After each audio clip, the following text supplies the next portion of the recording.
Dopo aver preso in considerazione la lettera ai Romani, capolavoro dell'Evangelo paolino, oggi consideriamo la prima lettera di San Paolo ai Corinzi. È precedente alla lettera ai Romani, di circa un anno. È una lettera molto bella e varia, decisamente colloquiale e familiare. Non è un'opera sistematica. Paolo non ha scritto ai Corinzi per affrontare la trattazione di un argomento teologico, ma per rispondere a concrete situazioni in cui si trovava la comunità cristiana che viveva a Corinto.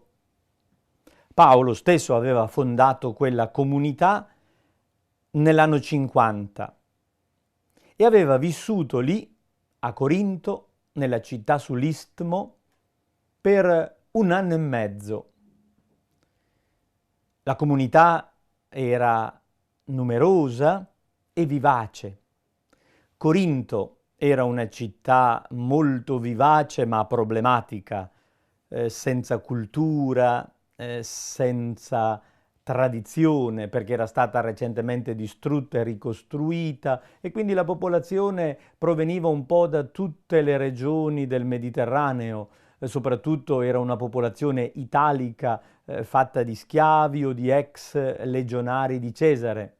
Quindi una popolazione mista e varia, soprattutto costituita da povera gente, per lo più schiavi, impegnati nei grandi lavori del porto di Corinto. Ma in mezzo a questa gente l'annuncio del Vangelo ebbe successo e si creò una comunità decisa, convinta, vivace, entusiasta. Ma proprio perché c'era questo entusiasmo, finì per esserci anche qualche problema. Qualche anno dopo che Paolo si era allontanato da Corinto, la situazione si trovò in difficoltà proprio per le divisioni che si erano venute a creare all'interno del gruppo cristiano. E così Paolo, mentre si trovava a Efeso, nell'anno 56, scrisse alla comunità di Corinto questa lettera. Propriamente non è la prima, nel senso che in questa stessa lettera l'Apostolo dice di avere già scritto. Però questa precedente epistola non ci è stata conservata. I tecnici la chiamano lettera protocanonica, cioè che precede quella canonica. Noi prendiamo in considerazione invece questa, che è stata conservata ed è una antologia di problemi che l'Apostolo affronta. Si divide nettamente in due parti. I primi 6 capitoli corrispondono alla reazione che Paolo ha ricevendo alcune notizie sulla vita della comunità cristiana di Corinto. Mentre la seconda parte, dal capitolo 7 fino alla fine, capitolo 16, si tratta di una serie di risposte che l'Apostolo offre a delle domande espresse dalla comunità stessa di Corinto e portate all'Apostolo da una delegazione.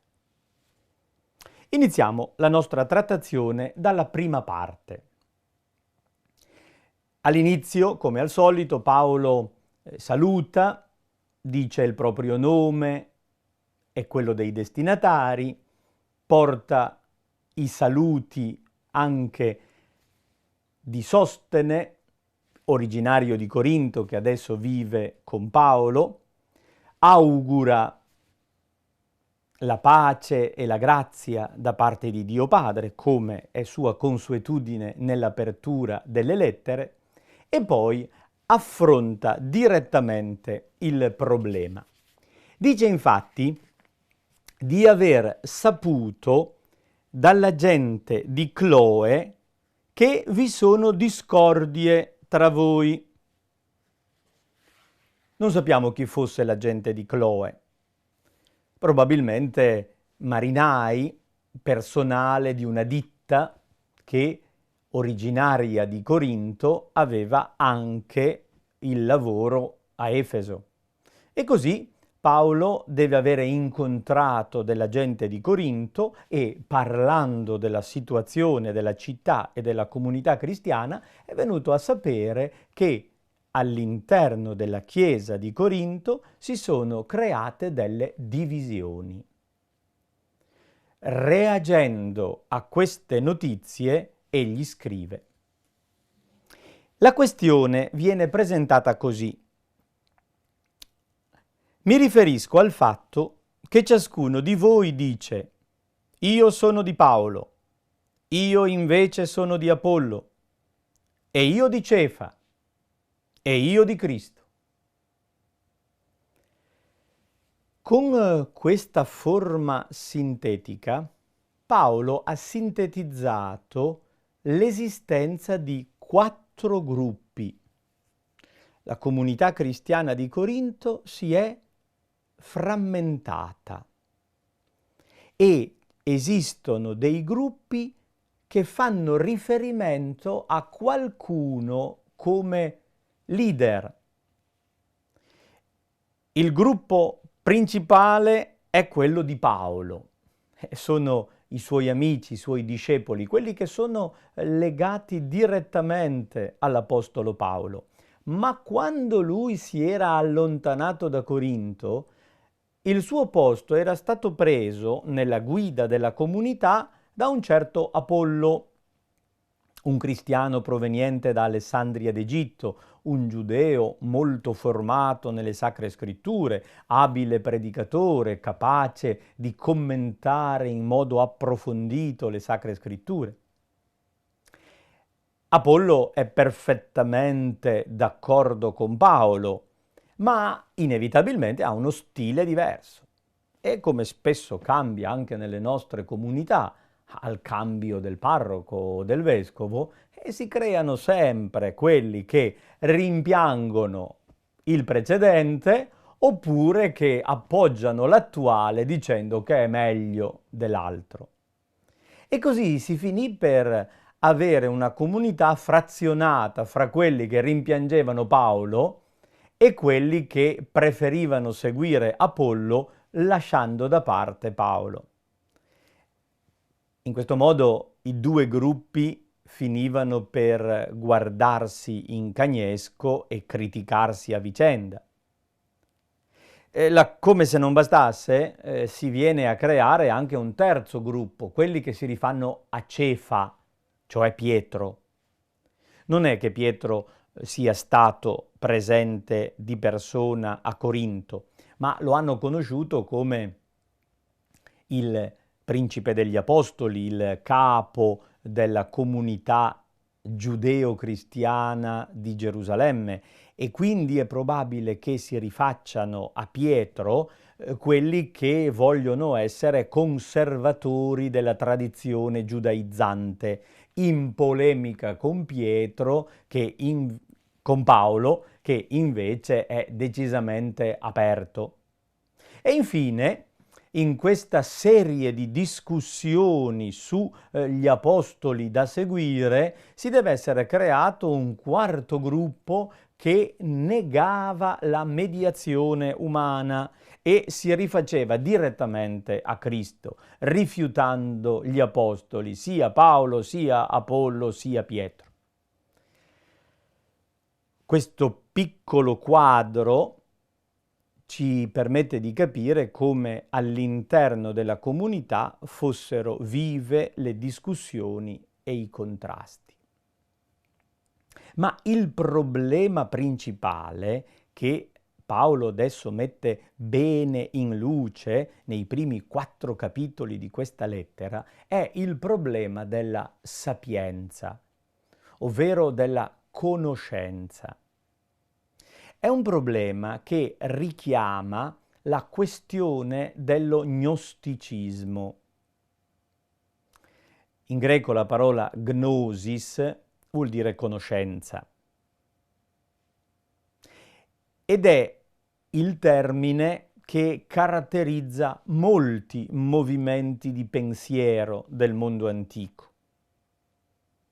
Esiste anche uno gnosticismo cristiano, cioè un modo di vedere il cristianesimo come conoscenza, come conquista della ragione, come approfondimento conoscitivo dei misteri reconditi.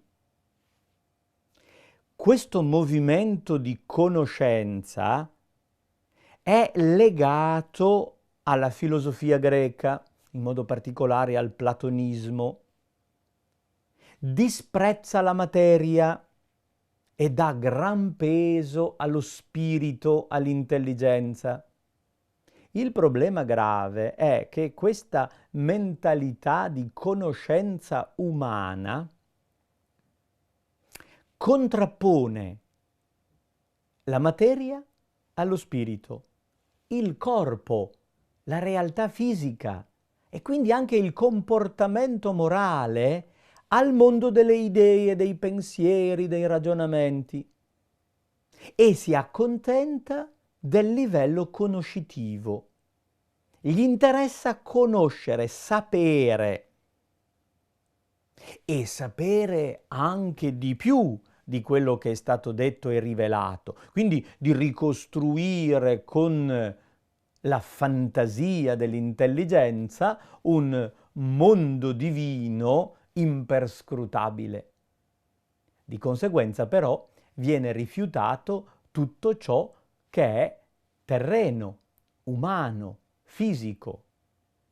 La conseguenza pratica è che questo movimento gnostico non tiene in nessun conto il comportamento morale e separa nettamente la teoria dalla pratica e afferma che la pratica non serve, non ha valore. Ciò che conta è la teoria. E di conseguenza ci sarà anche il rifiuto della risurrezione della carne, accontentandosi di una idea astratta di immortalità dell'anima. Nella comunità cristiana, quindi, si viene a creare una questione teologica importante e al di là della divisione fra i vari gruppi, è problematica questa impostazione della conoscenza, del modo con cui si possa fare autentica teologia. Dobbiamo evidentemente riconoscere che all'interno della comunità di Corinto c'era qualcuno, possiamo immaginare un gruppetto, di persone interessate, noi diremmo oggi, alla teologia, alla ricerca e all'approfondimento teologico. Persone influenzate molto dalla mentalità e dalla cultura ellenistica. E questo interesse portava tali persone ad approfondimenti contrari all'annuncio evangelico. Non solo, ma poneva tali persone in una posizione di presunta superiorità. Dato che sapevano la teologia, si credevano superiori e in tal modo disprezzavano quelli che non avevano le loro comprensioni. Una formula che troviamo in questa lettera e che può servire proprio come chiave di lettura di tutto lo scritto è questa: la scienza gonfia, la carità edifica. Dietro la parola italiana scienza c'è la parola greca gnosis, quindi non dobbiamo intenderla come scienza nel nostro linguaggio moderno, di tipo scientifico, tecnico, ma è la conoscenza astratta, la elucubrazione filosofica, gonfia, cioè rende superbi, mentre è l'agape, la carità, che edifica, costruisce una comunità. Di fronte all'esaltazione della gnosis, Paolo esalta l'agape. Ma vediamo in questa prima parte come l'Apostolo imposta la questione. La parola della croce è stoltezza per quelli che vanno in perdizione, ma per quelli che si salvano è potenza di Dio. Alla pretesa sapienza umana, Paolo contrappone la parola della croce. In greco dice logos, per cui noi potremmo tradurre la logica della croce. Sembra una stupidaggine per la mentalità umana, mentre è la potenza di Dio. Poiché nel disegno sapiente di Dio il mondo, con tutta la sua sapienza, non ha conosciuto Dio, è piaciuto a Dio di salvare i credenti con la stoltezza della predicazione. C'è una sapienza divina che supera la sapienza umana. C'è un progetto più grande. L'uomo con le proprie forze intellettive non riesce a conoscere. E Dio saggiamente interviene per salvare con una predicazione apparentemente assurda, che capovolge la mentalità, la logica corrente. Mentre i giudei chiedono i miracoli e i greci cercano la sapienza, noi predichiamo Cristo crocifisso. Scandalo per i giudei, stoltezza per i greci. Una altra contrapposizione di tipo culturale: giudei e greci.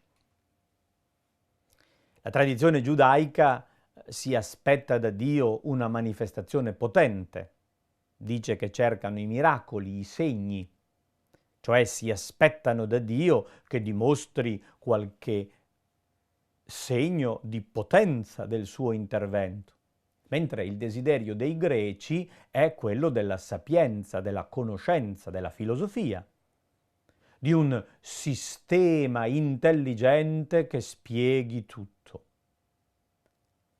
A costoro gli apostoli propongono Cristo crocifisso, non una dottrina, ma una persona. È una persona con una vicenda umana tragica, un uomo che è finito condannato alla pena infame della croce. Ma un uomo del genere è uno scandalo per i giudei. Scandalo vuol dire inciampo, ostacolo.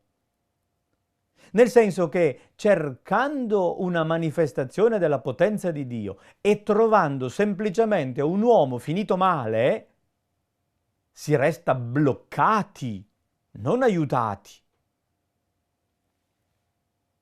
D'altra parte, per i greci che cercano la sapienza, un uomo crocifisso è una stupidaggine. Un singolo, un individuo, è finito così male non può spiegare tutto, non è il senso. Eppure, Paolo è convinto che nel Cristo crocifisso ci sia la spiegazione di tutto. Per coloro che sono chiamati, sia giudei che greci, noi predichiamo Cristo, potenza di Dio e sapienza di Dio. Per i giudei sembra debole, e invece no, è la potenza di Dio. Per i greci sembra stupido, e invece no, è la sapienza di Dio. Paolo opera questa profonda rivoluzione rispetto alla mentalità giudaica e alla mentalità greca. Centrare tutto sul Cristo, passare cioè dalle idee preconcette alla realtà storica della persona di Gesù Cristo. È la sua vicenda che determina tutto. E allora diventa necessario superare le precomprensioni culturali sia dei giudei che dei greci per accogliere questa novità. È la logica della croce, è la debolezza di Dio che in realtà è molto più forte dell'uomo. È la stoltezza di Dio che in realtà è molto più saggia dell'uomo. Considerate la vostra vocazione, fratelli, dice Paolo ai destinatari. Non ci sono tra voi molti sapienti secondo la carne, non molti potenti, non molti nobili. La comunità cristiana di Corinto era fatta per lo più di gente semplice.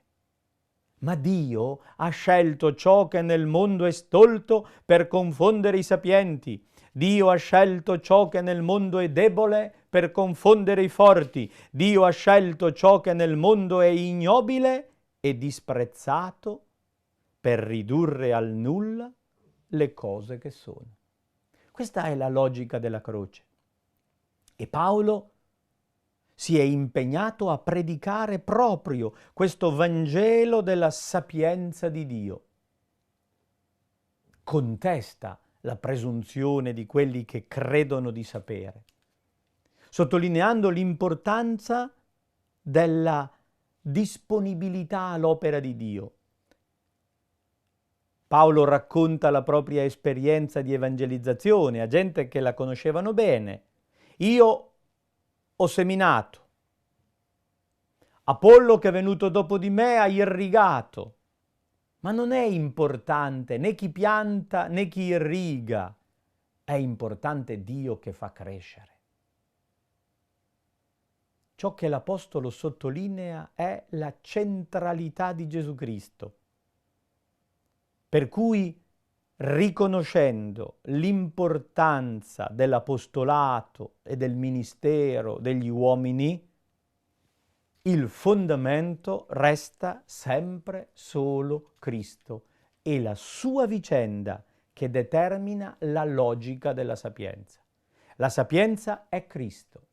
Non si può prescindere dalla sua vicenda storica per ricostruire il piano della salvezza. È uno schema filosofico che spieghi il mondo. Dopo questa prima ampia parte, che occupa 4 capitoli, Paolo affronta ancora 3 questioni, in modo molto più breve. Questioni più pratiche, di cui ha sentito parlare forse sempre da quella gente di Cloe. Al capitolo 5 parla di un grave caso di immoralità. C'è una persona a Corinto che vive in modo incestuoso, convive con la moglie di suo padre. Evidentemente si tratta della matrigna. È una situazione di immoralità anche per il mondo greco. E questa persona, evidentemente, ha una certa autorità nella comunità cristiana e nonostante la sua vita personale e morale sia scorretta, egli ha una funzione pubblica, magari è insegnante, è un responsabile della comunità.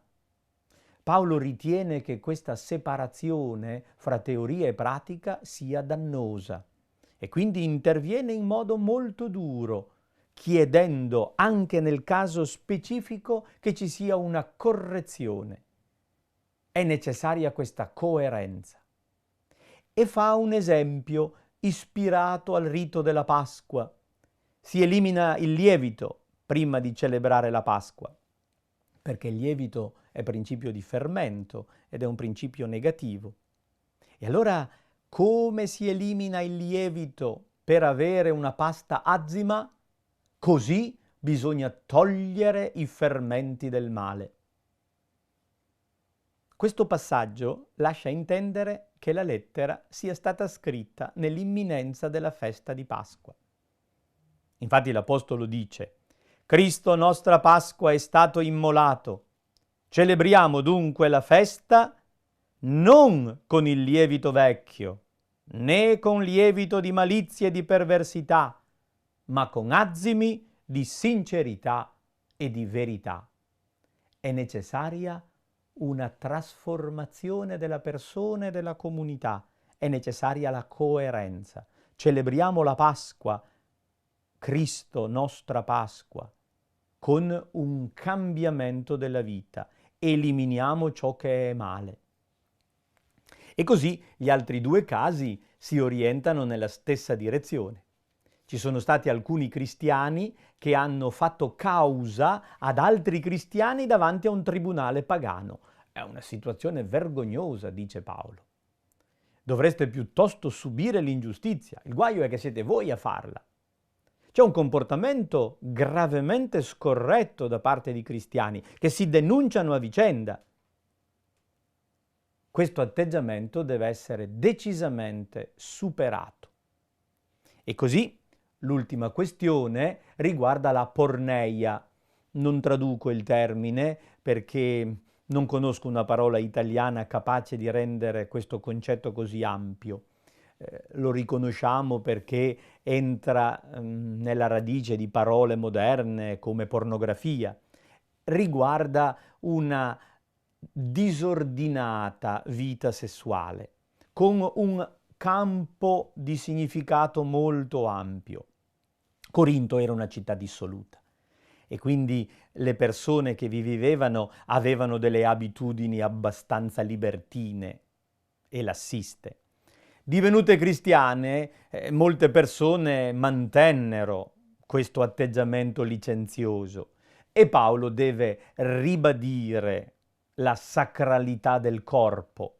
Forse l'idea gnostica che tanto il corpo non conta poteva giustificare qualunque atteggiamento. Basta avere la teoria, basta sapere il Vangelo e credere con la testa, poi quello che fa il corpo è indifferente. Paolo ribadisce la coerenza, la necessità di coerenza e l'eliminazione di tutto ciò che è male. Non sapete che siete stati comprati a caro prezzo?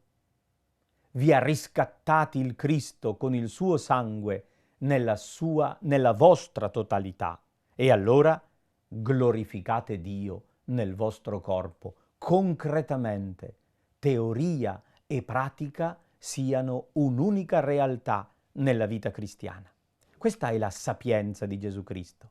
Questo insegna Paolo nella prima lettera ai Corinzi.